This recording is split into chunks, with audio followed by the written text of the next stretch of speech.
Hello students, आपका ICIT online classes में मैं संतोष कुमार गुप्ता बहुत बहुत स्वागत करता हूं। आज मैं आपके लिए एक्सेल का नेक्स्ट वीडियो लेके आया हूं और एक्सेल का एक बहुत ही इम्पोर्टेंट फीचर्स होता है, कमांड होता है सॉर्ट एंड फिल्टर। तो आज का जो ट्यूटोरियल होगा ये थोड़ा बड़ा होगा, इसे लास्ट तक देखिए। और ये बहुत ही इम्पोर्टेंट कमांड है सॉर्ट एंड फिल्टर। तो सॉर्ट कमांड को जानते तो सब लोग हैं, मगर इसमें भी कुछ एडवांस चीज़ें हैं, उनकी भी बात आज होनी है। तो आप इस वीडियो को लास्ट तक देखिएगा, तभी ही आपको इसमें मज़ा आएगा। तो देखिए, हमारा जो होम टैब है उसमें एक टूल की कैटेगरी होती है एडिटिंग कर, एक टूल की कैटेगरी होती है, उसके अंतर्गत आपको मिलता है सॉर्ट एंड फिल्टर कमांड। तो देखिए, इसमें सॉर्ट कमांड का यूज होगा डेटा को अरेंज करना, असेंडिंग या डिसेंडिंग मैनर में डेटा को अरेंज करने की क्रिया को हम लोग सॉर्ट बोलते हैं।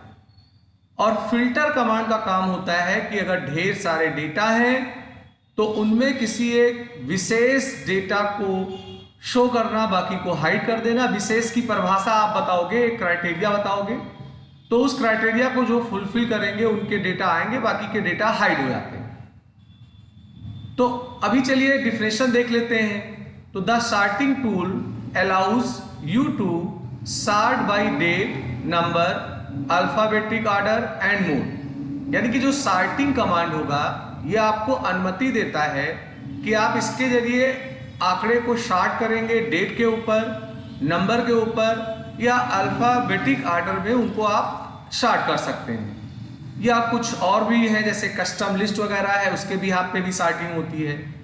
वहीं जो फिल्टर होता है, the filter tool gives you the ability to filter a column of data within a table to isolate the key components you need. Filter allows you to better analyze your data. When data is filtered, only rows that meet the filter criteria will display and other rows will be hidden. With filtered data, you can then copy, format, print, etc. तो अगर आपके पास बहुत ढेर सारे data हैं, बहुत critical data है, तो अगर उन डेटा को आप एक ऑर्डर में रखना चाहते हो, ऑर्डर डेट के ऊपर हो सकता है, अल्फाबेट के ऊपर हो सकता है, नंबर के ऊपर हो सकता है, तो आप सॉर्ट कमांड चलाओगे। फिल्टर कमांड जो होता है ये स्पेशली तब फायदेमंद होता है जब हमें किसी डेटा के ऊपर एनालाइज करना हो और वो डेटा ज़्यादा है और उनमें किसी विशेष पे करना है। जैसे उदाहरण के रूप में आपने एक वोटर लिस्ट बनाया, लाखों वोटर्स हैं, उनके डेटा आपने लिख रखा है। अभी आपको ये फाइंड आउट करना है कि फीमेल वोटर कौन है, हमें उनके ऊपर कुछ डिसीजंस लेने हैं। तो आप फिल्टर कमांड में जाओगे, क्राइटेरिया लगाओगे फीमेल, तो फीमेल्स के जो कैंडिडेट्स हैं उनकी डेटा का लिस्ट आएगा, बाकी की हाइड हो जाएगी। अब आप उसे प्रिंट कर सकते हो, कॉपी कर सकते हो, फॉर्मेट कर सकते हो, या जो भी आप उसके ऊपर वर्क लेना चाहते हो वो आप कर सकते हो। तो सबसे पहले हम लोग बात करेंगे सॉर्ट कमांड के बारे में। तो देखिए, सॉर्ट कमांड का मैंने डिफिनेशन बताया हुआ है, अब मैं इसका एग्जाम्पल बता रहा हूं। तो जैसे मैंने एक यहाँ पे शीट तैयार किया है, इसमें स्टूडेंट का नाम, father name, course, date of admission, deposit fees है, और मैंने इसमें बहुत ढेर सारे कैंडिडेट्स के डिटेल लिख दिए हैं। अब मेरा प्लान ये है कि जो कैंडिडेट्स के डिटेल हैं इनको मैंने किसी ऑर्डर में नहीं लिखा है। जैसे जैसे बच्चा एडमिशन लिया या एंट्री के समय जो जो फॉर्म हमें पहले मिला, हमने उसके डेटा को उसमें फीड कर दिया। तो मैं चाहता हूं कि ये डेटा एक पर्टिकुलर ऑर्डर में हो जाए। अब वो ऑर्डर नेम के ऊपर हो सकता है, फादर के ऊपर भी हो सकता है, कोर्स, फीस या डेट किसी के ऊपर हो सकता है। तो इस डेटा को मैं सॉर्ट करने का प्लान कर रहा हूं। तो देखिए, सॉर्ट अगर आप करते हैं तो सॉर्ट एंड फिल्टर टूल पे क्लिक करने पे आपको 3 कमांड सॉर्ट से रिलेटेड मिलेंगे, sort A to Z, sort Z to A और एक कस्टम सॉर्ट। तो चलिए A to Z और Z to A क्या है इसकी बात कर लेते हैं। जैसे आपने इस डेटा को सेलेक्ट किया और आप सॉर्ट A to Z चला दिए, तो सॉर्ट A to Z चलाने पे आपका एक्सेल आपसे कुछ नहीं पूछेगा। जो डेटा आपने सेलेक्ट किया है उसके पहले कॉलम के डेटा को वो आधार बनाएगा, बेस बनाएगा और आपके डेटा को उसी के बिहाफ पे अरेंज कर देगा, माने नेम के ऊपर अरेंज कर देगा, ए वाले नाम पहले और जेड वाले लास्ट में। और वहीं अगर जेड टू ए चलाओगे तो उसमें भी आपका एक्सेल आपसे कुछ नहीं पूछेगा, आपका जो पहला कॉलम है उसी के डेटा को बेस बना के अरेंज कर देगा डेटा, माने जेड वाला नाम पहले और ए वाला लास्ट में। तो जो सार्ट ए टू जेड है, सार्ट जेड टू ए है, इसमें आपको केवल डेटा को सेलेक्ट करके कमांड चला देना है, इसमें एक्सेल आपसे कोई जानकारी नहीं लेगा। जो भी डेटा आपने सेलेक्ट किया है उसके पहले कॉलम में जो उपस्थित आंकड़े हैं उन्हीं आंकड़े को बेस बना के आपके डेटा को वो अरेंज कर देगा। पर अगर आपकी प्लानिंग है कि डेटा मैं पहले कॉलम पे नहीं अरेंज करना चाहता हूं, मैं फादर पे करूंगा, डेट पे करूंगा, या मैं जिस कॉलम का नाम बताऊं उसके बिहाफ पे हमारा डेटा अरेंज हो, तो उस वास्ते हमें कस्टम सार्ट करना पड़ता है। तो कस्टम सार्ट की स्पेशली हम लोग बात करेंगे। तो आप भी करना क्या है कि अपने डेटा को आप सेलेक्ट कर लोगे, सार्ट एंड फिल्टर में जाओगे, कस्टम सार्ट चलाओगे, आपको ये डायलॉग बॉक्स मिल जाएगा। इस डायलॉग बॉक्स में कॉलम, शॉर्ट ऑन और ऑर्डर मिलेगा। तो ये सॉर्ट बाई में आप क्लिक करोगे तो लिस्ट आएगा और इसमें जितने भी कॉलम आपके पास हैं उस सेलेक्टेड डेटा में उनके नाम आएंगे। जैसे मैंने यहाँ पे कोर्स को सेलेक्ट कर लिया और ऑर्डर पे क्लिक करने पे ए टू जेड, जेड टू ए आएगा, तो मैंने ए टू जेड ले लिया। तो मैं प्लान कर रहा हूं कि मेरा डेटा जो अरेंज होगा वो कोर्स में उपस्थित वैल्यूओं के आधार पे होगा, वो भी असेंडिंग ऑर्डर में होगा।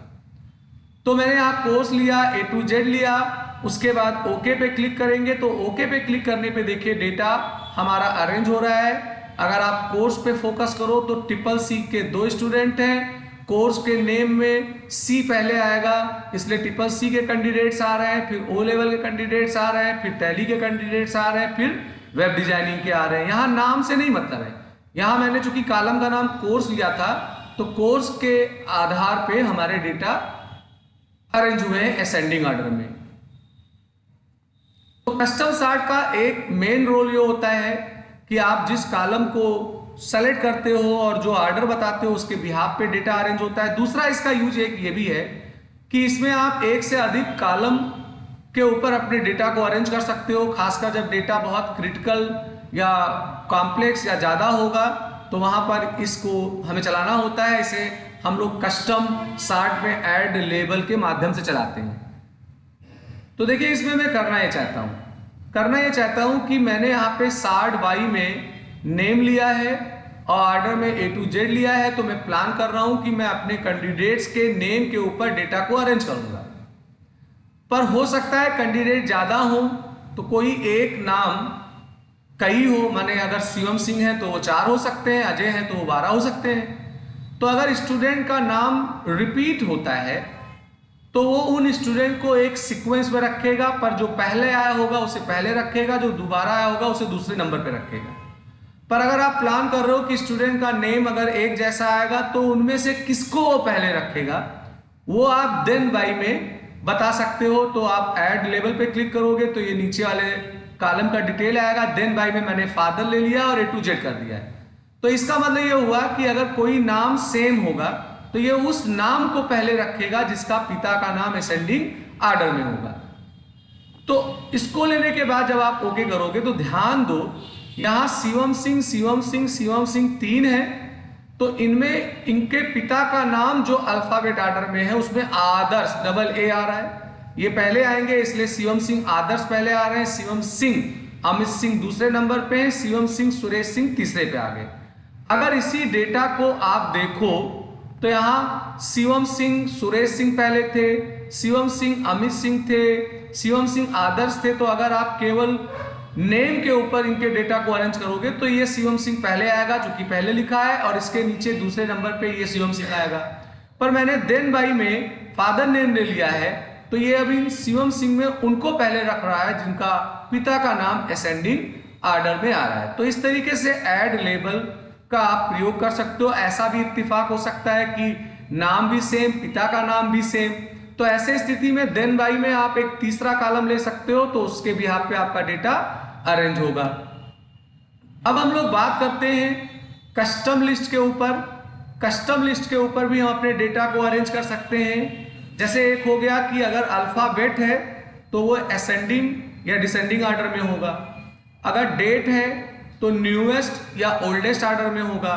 अगर न्यूमेरिक वैल्यू है तो स्मॉलेस्ट टू लार्जेस्ट और लार्जेस्ट टू स्मॉलेस्ट होगा। पर अगर आप चाहते हो कि कोई वैल्यू है और हम उसका एक क्रम सेट करेंगे कि अरेंज करने पे, सॉर्ट करने पे कौन पहले आए, तो उसके लिए आप कस्टम लिस्ट के ऊपर अपने डेटा को अरेंज कर सकते हो। जैसे यहाँ अगर देखा जाए तो मेरे पास कोर्स है, तो अभी मैंने कोर्स के ऊपर डेटा जब अरेंज किया था तो देखिए ट्रिपल सी पहले आया था, क्योंकि अल्फाबेट में सी पहले आ रहा है, ए और बी एब्सेंट है इसलिए सी पहले आ रहा है। पर मैं चाहता हूं कि इसका जो कोर्स का क्रम है ये मेरे हिसाब से हो। ओ लेवल 1 साल का कोर्स है तो ओ लेवल पहले आए, फिर टैली आए, फिर अगला कोर्स आए। तो इसे आपको कस्टम लिस्ट के मदद से करना होगा। तो करना ये है कि आप अपने डेटा को सेलेक्ट करोगे, सॉर्ट एंड फिल्टर में जाओगे, कस्टम सॉर्ट को चलाओगे, यहाँ सॉर्ट बाय में कोर्स ले लिया। अब ऑर्डर में आप कस्टम लिस्ट पे क्लिक करोगे और ओके पे क्लिक करोगे तो एक कस्टम लिस्ट की बॉक्स आएगी। यहाँ पहले से कस्टम लिस्ट जो बना होगा उनके डिटेल आएंगे। आपको एक नया कस्टम लिस्ट जोड़ना है तो आप यहाँ वो सारे डिटेल 1 बाय 1 लिखिए और ऐड पे क्लिक करिए तो वो इसके लिस्ट में ऐड हो जाएगा। तो इसका 2 फायदा होगा। पहला फायदा ये होगा कि सॉर्ट में अगर आप इस कस्टम लिस्ट को लोगे तो इसके हिसाब से डेटा प्रायोरिटी देंगे, अरेंज होंगे। और अगर आप एक्सेल में ओ लेवल लिख के खींचते हो, ऑटो फिल करते हो, तो ये कोर्स की सीरीज ऑटोमेटिकली आपको वहां दिखाई पड़ेगी। फिलहाल ये कस्टम लिस्ट बनाया, ऐड किया, ओके किया। अब अगर आपके डेटा को मैं देखूं तो देखिए ओ लेवल पहले आ रहा है, टैली फिर आ रहा है, फिर वेब डिजाइनिंग आ रहा है, फिर ट्रिपल सी आ रहा है। तो ऐसे आप एक लिस्ट बना के उसके बिहाफ पे भी डेटा को अरेंज कर सकते हो। एक बहुत ही इंपॉर्टेंट चीज मैं बताना चाहता हूं। अभी हम लोग जो डेटा सॉर्ट कर रहे थे वो टॉप टू बॉटम हो रहा था, पर अगर आपके डेटा हॉरिजॉन्टल लिखे हुए हैं और इन्हें आपसे बोला जाए कि सॉर्ट करके दिखाइए तो थोड़ा आपको दिक्कत आएगी कि इन्हें कैसे सॉर्ट किया जाए, चूंकि ये लेफ्ट टू राइट है। भाई यहाँ रो के हिसाब से डेटा सॉर्ट होना है, अभी कॉलम के हिसाब से कर रहे थे। तो ये काम आप कर सकते हो। अगर आपका डेटा ऐसे हॉरिजॉन्टली है और इसे लेफ्ट टू राइट सॉर्ट करना है तो आप अपने पूरे डेटा को सेलेक्ट करिए, हेडिंग को छोड़ के। यहाँ जो डेटा है केवल इसे सेलेक्ट करिए, सॉर्ट एंड फिल्टर में जाइए, कस्टम सॉर्ट पे क्लिक करिए तो ऊपर यहाँ ऑप्शन का एक बटन होता है, उस पर क्लिक करिए तो देखिए by default sort top to bottom select होता है, इसीलिए वर्टिकली आपके डेटा अरेंज होते हैं। आप सॉर्ट लेफ्ट टू राइट ले लीजिए, ओके कर दीजिए। तो ओके करने के बाद आपका जो डेटा अरेंज होगा वो अब आपका जो हॉरिजॉन्टल लिखा हुआ था उसके बिहाफ पे आपका डेटा अरेंज होगा। अभी मैं इन सारे कमांड को एक्सेल में ले चलूंगा और 1 बाय 1 जांच के दिखाऊंगा। ये तो केवल एक डेमोन्स्ट्रेशन के लिए मैंने डेटा लिख रखा है। अगला कमांड आता है फिल्टर। फिल्टर कमांड का यूज ये होता है कि ढेर सारे में से किसी विशेष को देखना, बाकी को छिपा देना। जैसे यहाँ पर ये डेटा है, मैंने इनको सेलेक्ट किया, सॉर्ट एंड फिल्टर में गया, फिल्टर कमांड को चलाया। तो फिल्टर कमांड चलाने पे प्रत्येक कॉलम में ऐसे एक ड्रॉप डाउन लिस्ट बॉक्स बन जाएगा। अब जैसे मैं प्लान कर रहा हूं कि मैं ट्रिपल सी के कैंडिडेट को देखना चाहता हूं तो कोर्स के इस ड्रॉप डाउन पे क्लिक करने पे ये लिस्ट आएगा। अब देखिए यहाँ पे सेलेक्ट ऑल ऑन है, आप इनमें से जिनको जिनको ऑफ करोगे, जो जो ऑन रहेगा तो ओके पे क्लिक करने पे केवल वही ही आएगा। और अगर आप कुछ क्राइटेरिया बनाना चाहते हैं, complex, greater than, less than, तो उसके लिए भी आप यूज कर सकते हो। जैसे मैं डिपॉजिट के ऊपर क्लिक करूंगा तो यही ही लिस्ट आएगा। डिपॉजिट में न्यूमेरिक वैल्यू लिखा हुआ है तो यहाँ नंबर फिल्टर आएगा। नंबर फिल्टर पे आने पे equal, less than, greater than, ऐसे सब बातें आएंगी। आपने ग्रेटर देन ले लिया, एक बॉक्स आएगा, उसमें मान लीजिए आपने 2000 लिख दिया, ओके कर दिया, तो 2000 से अबव जो हमारा फीस डिपॉजिट वाला स्टूडेंट होगा उसी का ही डेटा हमें दिखाई पड़ेगा। तो चलिए हम लोग एक्सेल में प्रवेश करते हैं और एक्सेल में मैं लाइव डिमॉन्स्ट्रेशन दूं, प्रैक्टिकली आपको जज कराऊं कि कैसे इनको हमें चेक करना है। तो देखिए मैंने यहाँ पर एक डेटा टाइप कर लिया है और इसी डेटा के ऊपर ही मैं आज के कमांड को आपको बताने वाला हूं, तो उन्हें ही हम लोग यहाँ पर यूज करने वाले हैं। तो अगर आप देखें तो यहाँ मेरा डेटा है ये। इस डेटा में मैंने name, father name, course, date of admission, ये सब यहाँ पर मैंने टाइप कर रखा है। अब मैं इसी ही डेटा के ऊपर अपना कमांड चलाना चाहता हूँ। तो पहले स्टार्ट कमांड चलाते हैं। तो मैंने यहाँ पर सारा डेटा को सेलेक्ट कर लिया है। अब जब सारा डेटा सेलेक्ट हो गया तो आप चले जाएंगे सार्ट एंड फिल्टर में, इस पर क्लिक करेंगे, सार्ट A to Z ले लेंगे। तो जैसे ही आप सार्ट A to Z लेंगे तो आप देखिए आपका एक्सेल आपसे कुछ नहीं पूछा, आपने जो डेटा सेलेक्ट किया था उसके पहले कॉलम में उपस्थित आंकड़े को उसने आधार बनाया, तो A पहले आ गया, M आ गया, ऐसे करके सारे डेटा को उसने अरेंज कर दिया। वहीं अगर आप इसे सार्ट में जाते हो और सार्ट में जाने के बाद में आप Z to A चलाते हो तो डिसेंडिंग ऑर्डर में आपका डेटा अरेंज हो जाएगा। देखिए उमेश पहले आ गए, अजय लास्ट में आ गया। इसमें भी आपके एक्सेल ने आपसे कुछ नहीं पूछा। तो सार्ट A to Z और Z to A का उद्देश्य यही है कि जो डेटा सेलेक्ट है उस डेटा के पहले कॉलम में जो भी डेटा उपस्थित है उन्हीं के बिहाफ पे आपके डेटा को अरेंज करेगा। पर अगर आप स्पेसिफाई करना चाहते हो कि किस कॉलम के ऊपर डेटा अरेंज हो, मान लो मैं कोर्स पे करना चाहता हूँ, डेटा एडमिशन पे करना चाहता हूँ, तो उसके लिए फिर कस्टम सार्ट की सहायता हमें लेनी होगी। तो यहाँ मैंने कस्टम सार्ट कमांड चलाया। तो कस्टम सार्ट कमांड चलाने पे आप देख रहे होंगे ये बॉक्स आता है। तो ऐसे मैं डेटा को यहाँ अभी कोर्स के ऊपर अरेंज करना चाहता हूँ, मैंने कोर्स ले लिया, यहाँ मैंने ऑर्डर ले लिया A to Z और मैंने ओके कर दिया। तो देखिए CCC वाला डिटेल पहले आ रहा है, फिर O लेवल वाला आ रहा है, फिर टैली वाला। अगर आप चाहो तो इसको डेट के ऊपर भी कर सकते हो, फीस के ऊपर भी कर सकते हो। तो अगर मैं कस्टम सार्ट में जाऊं तो कस्टम सार्ट में आने पे मैंने यहाँ इस बार ले लिया डेट ऑफ एडमिशन। तो चूंकि इसमें डेट लिखा हुआ है तो आपसे पूछेगा कि न्यूएस्ट टू ओल्डेस्ट चाहिए कि ओल्डेस्ट टू न्यूएस्ट चाहिए। तो ओल्डेस्ट चलिए मैंने ले लिया और ओके कर दिया। तो देखिए यहाँ 5 अक्टूबर वाले एक साथ आ गए, 6 वाले आ गए। तो इस तरीके से आप डेट के ऊपर भी अरेंज कर सकते हो, आप न्यूमेरिक वैल्यू के ऊपर भी कर सकते हो। जैसे मैंने यहाँ कस्टम सार्ट लिया और कस्टम सार्ट में मैं कॉलम का नाम यहाँ डिपॉजिट फीस ले लेता हूँ। अब डिपॉजिट लेने पे देखिए smallest to largest, largest to smallest चलिए ले लेता हूँ और यहाँ ओके करता हूँ। तो देखिए जो सबसे ज़्यादा रकम वाला है वो पहले आ रहा है। तो कस्टम सार्ट में एक सुविधा ये मिलती है कि कॉलम का नाम आप बताओगे। अब कस्टम सार्ट का एक बेनिफिट मैं और दिखा रहा हूँ, थोड़ा ध्यान दीजिएगा। डेटा मैंने सेलेक्ट किया हुआ है, कस्टम सार्ट में मैं आया हूँ। कस्टम सार्ट में मैंने यहाँ पर नेम कॉलम को ले लिया है, यहाँ नेम कॉलम में मैंने A to Z ले लिया है और ओके कर दिया। तो ओके करने पे क्या हो रहा है कि हमारे नेम अल्फाबेटिक ऑर्डर में आ रहे हैं। तो देखो कोई नाम रिपीट है, जैसे शिवम सिंह, तो शिवम सिंह मेरे पास 3 है तो तीनों एक साथ आ गए। चूंकि शिवम सिंह के पिता का नाम सुरेश सिंह जो है ये एंट्री में पहले ऑर्डर पे थे, इसलिए पहले आ रहे हैं। तो अगर आपको लगता है कि मैं जिस कॉलम पे डेटा अरेंज कर रहा हूँ अगर उसमें डेटा रिपीट हो तो वो किसको पहले रखे, मैं चाहता हूँ कि आदर्श सिंह फादर नेम वाले को पहले रखे, चूंकि ये A ऑर्डर में, फिर अमित वाला पिता का नाम आए पहले, फिर सुरेश का आया, यानी शिवम सिंह जो 3 हैं इनमें इनके फादर नेम के असेंडिंग ऑर्डर पे डेटा को अरेंज करें। तो इसके लिए आपको कस्टम सार्ट में जाना होगा। कस्टम सार्ट में जाने पे जो डायलॉग बॉक्स आता है इसमें आपको ऐड लेबल पे क्लिक करना है। यहाँ आपने कॉलम सेकंड फादर नेम ले लिया, A to Z कर दिया, ओके कर दिया। तो देखिए अब आदर्श जिसका पिता का नाम है शिवम सिंह वो पहले आ रहा है। और अगर इसी को ही मैं जाऊं यहाँ पर जो मैंने देन बाई में फादर लिया था उसको मैं अगर डिसेंडिंग ऑर्डर में कर देता हूं तो आदर्श और अमित नीचे आ जाएंगे, सुरेश ऊपर आ जाएंगे। तो ये यूज है कस्टम सार्ट का। अब आपको मैं बताऊं थोड़ा कि कस्टम लिस्ट के ऊपर हम डेटा को अरेंज कर सकते हैं। तो आप कस्टम सार्ट में जाइए, कस्टम सार्ट में आने पे चलिए इसको मैं यहाँ से डिलीट कर देता हूँ। तो यहाँ पे मैंने ऐसे कोर्स ले लिया, तो अभी course A to Z order में हो रहा है तो CCC वाला पहले आएगा, पर मैं चाहता हूँ कि मैं प्रायोरिटी दूँ, उसके आधार पे वो करे। तो यहाँ देखिए नीचे एक कस्टम लिस्ट आ रहा है, कस्टम लिस्ट लेने पे ये बॉक्स आएगा। तो यहाँ मैंने एक कस्टम लिस्ट अपने हिसाब से बना रखा है कि O लेवल पहले आएगा, टैली आएगा, वेब डिजाइनिंग आएगा।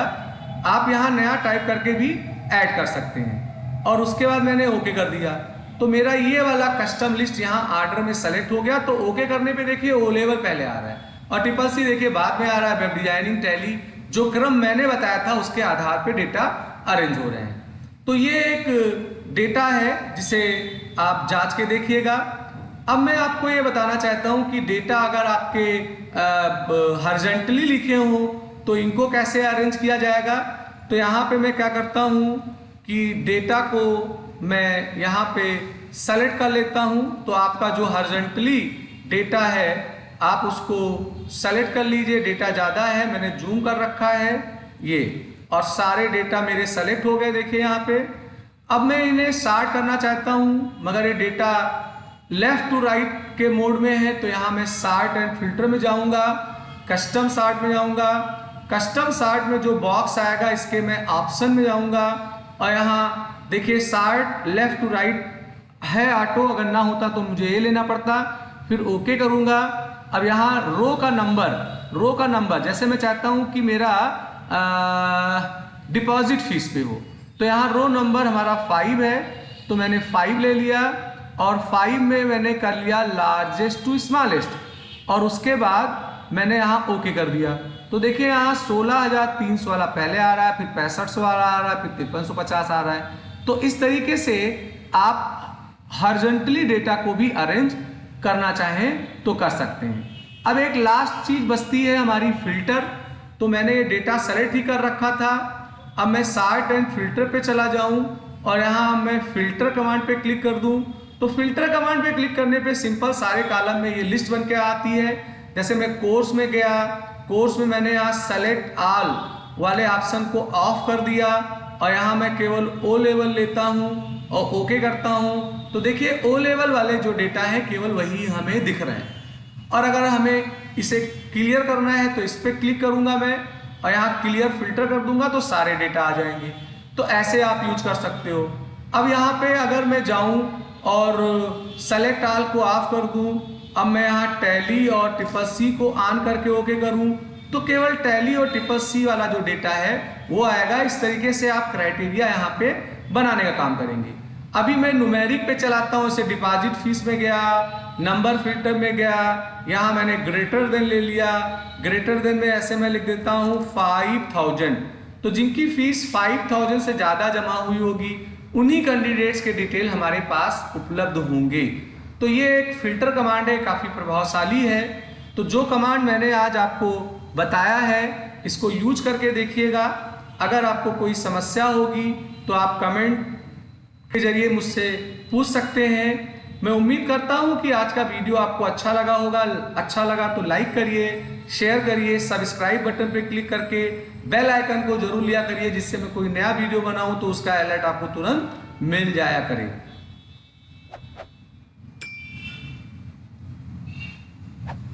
आज का वीडियो मैं यही समाप्त कर रहा हूं। जल्दी मैं आपके लिए दूसरा वीडियो लेके आऊंगा। आपका दिन